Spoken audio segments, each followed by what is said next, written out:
தங்கமே, நான் உன்னை தேடி வந்திருக்கிறேன். எதற்காக என்று நீ கேட்கிறாயா? என்னை பார்ப்பதற்காக வர வேண்டும் என்று பல நேரங்களில் தீவிரமான முயற்சியை செய்து கொண்டிருந்தாய். ஆனால் என்னை எப்பொழுதெல்லாம் பார்க்க வேண்டும் என்று நினைத்து நீ கிளம்புகிறாயோ அந்த தருணத்தில் சில தடங்கல்கள் வந்துவிடுகிறது. அதனால் உன்னால் என்னை பார்ப்பதற்கு என் ஆலயம் வர முடியவில்லை. சில நேரங்களில் என் பிள்ளைகள் என்னை பார்க்க வேண்டும், என்னை ஒரு முறையாவது தரிசனம் செய்ய வேண்டும் என்று பலமுறை ஏக்கத்தில் வாழ்ந்து கொண்டிருக்கிறீர்கள். ஆனால் என்னை பார்க்க வருவதற்கான அழைப்பு உங்களுக்கு இதுவரை வரவில்லை என்று நீங்களே உங்களை சமாதானப்படுத்தி கொண்டிருக்கிறீர்கள். அப்படித்தானே? நீங்கள் என் மீது அன்பு வைத்துள்ளீர்கள். உங்களுடைய அன்பிற்கு அளவே இல்லை. அந்த அளவிற்கு அன்பை வைத்திருக்கும் என் பிள்ளைகள் என்னை பார்க்க வரவில்லை என்றால் என்ன? நான் தான் உங்களோடு தானே இருக்கிறேன் என்று உங்களுக்கு பலமுறை உணர்த்தி இருக்கிறேன்.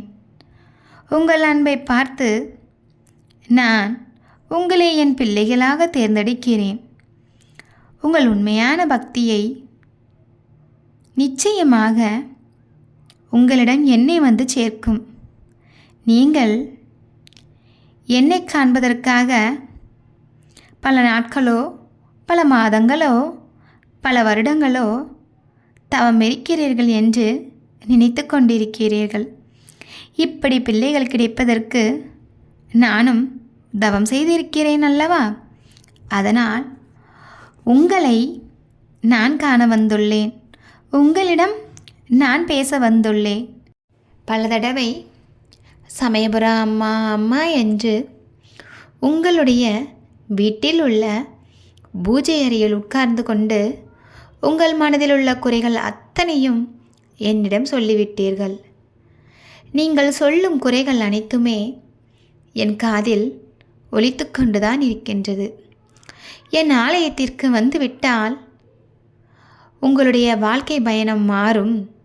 நிச்சயமாக கரடுமுரடான பாதைகளில் பயணித்து கொண்டிருக்கும் உங்களுடைய வாழ்க்கை சுலபமான வாழ்க்கையாக மாறும் என்ற எண்ணத்தில் ஒரே ஒரு முறையாவது உங்கள் ஆலயம் நான் வந்துவிட மாட்டேனா அம்மா என்று என்னை நினைத்து நினைத்து மனம் உருகி உருகி ஒவ்வொரு முறையும் அம்மா அம்மா என்று அழைத்து கொண்டே இருக்கிறீர்கள் அல்லவா?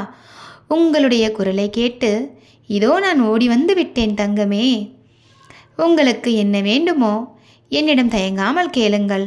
நீங்கள் கேட்கும் அத்தனையையும் உங்களுக்கு உங்கள் அம்மா நான் கொடுத்து விடுவேன். என் பிள்ளைகளை நிச்சயமாக நான் கைவிட மாட்டேன்.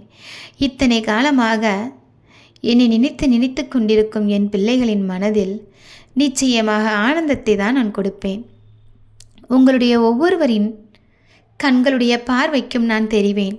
என் மீது உண்மையான பக்தி வைத்திருந்தால் உங்களுக்கு நிச்சயமாக அருளையும் ஆசீர்வாதத்தையும் நான் அள்ளித் தருவேன் தங்கமே. உங்களை ஒரு நாளும் ஏமாற்ற மாட்டேன். நீங்கள் கேட்டதை கொடுப்பதற்கு சில காலம் தாமதமாக இருந்தாலும் நிச்சயமாக நீங்கள் கேட்டது கிடைக்கும். நீங்கள் நினைத்தது நடக்கும். நல்லதே நடக்கும் உங்களுக்கு.